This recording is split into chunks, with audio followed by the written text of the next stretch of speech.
Hello again, and we're looking at the Daily Bread Bible Study for day 122, Friday, May 1st, 2020, focusing on 1 Chronicles 10 through 12. We are finally out of just the list of names, and we get a little bit more to some of recounting the stories that have happened previously. We start with the focus mainly on King David and gloss over King Saul a little bit. Thus, at Chronicles 10, Saul and his three sons' death is recounted, and it's very close to the telling in 1 Samuel 31. In this account, King Saul kills himself by his own sword. The Philistines desecrate his body, and the men of Jabesh fight to give it a proper burial. So that happens very similar to what is spoken before. The summary of King Saul is given, in 1 Chronicles 10. It summarizes the position on King Saul. So Saul died for his unfaithfulness. He was unfaithful to the Lord in that he did not keep the command of the Lord. Moreover, he had consulted a medium seeking guidance, and did not seek guidance from the Lord. Therefore the Lord put him to death and turned the kingdom over to David, son of Jesse. It's kind of the summary that we have from Samuel, but this is now more of a concise summary and just basically claiming that Saul was unfaithful. In 1 Chronicles 11, we have a similar passage to 2 Samuel. The first 4 chapters of 2 Samuel in particular, but they are pretty much missing here in 1 Chronicles 11. There's no mention of the Amalekite who killed Saul, or that David is elected king over Judah, just only Judah, and Ishbaal is made king over Israel. There's no mention of the Battle of Gibeon and the defection of Abner. There's no mention of that. It begins with the narrative of David being made king of Israel at Hebron. And then we have an optimistic take on the role of king. In 1 Chronicles 11:2, it says, "The Lord your God said to you, 'It is you who shall be shepherd of my people Israel, and you shall be ruler over my people Israel.'" We see that shepherding image is a connected image.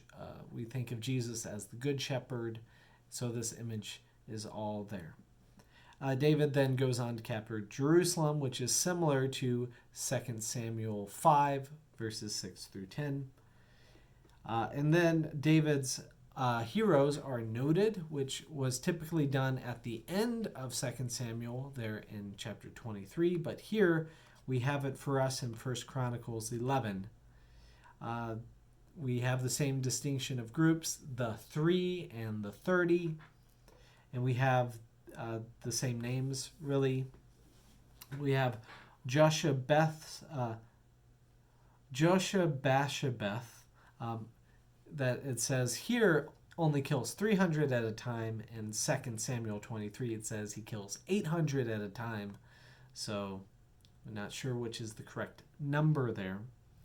We have Eleazar, which his information is basically the same, that he stands with David to fight up the Philistines.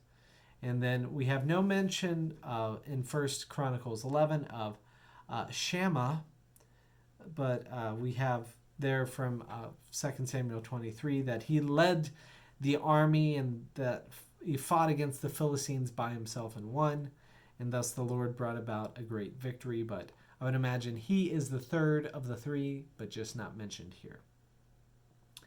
There's the other story of the 3 invading the Philistine encampment to bring David a cup of water, which is done as well.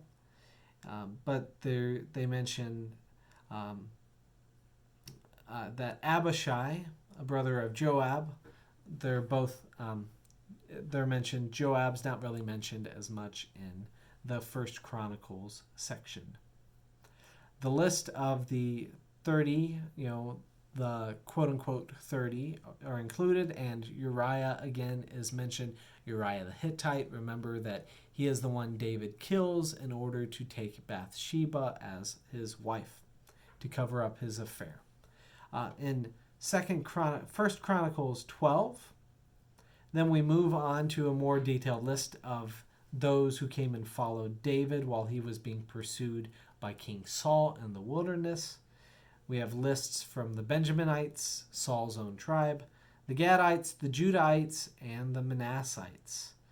And so then we jump to the numerous troops from all the tribes who came to Hebron to make David king. So judging by this, I'm not sure if this is before or after the death of King Saul, but it is kind of summarizing stuff that has happened before. So as we can see, it is less interested with giving a progressive kind of narrative story here so far. Is mainly interested in just, recounting the differences between Saul and David. Saul was the unfaithful one, and David is the faithful shepherd. So the last line of chapter 12 seems to agree with that and says, there was joy in Israel at the end of this chapter. So that's all we have for the Daily Bread Bible study for today. Thank you for joining, and next time we'll look at more of King David in chapter 13.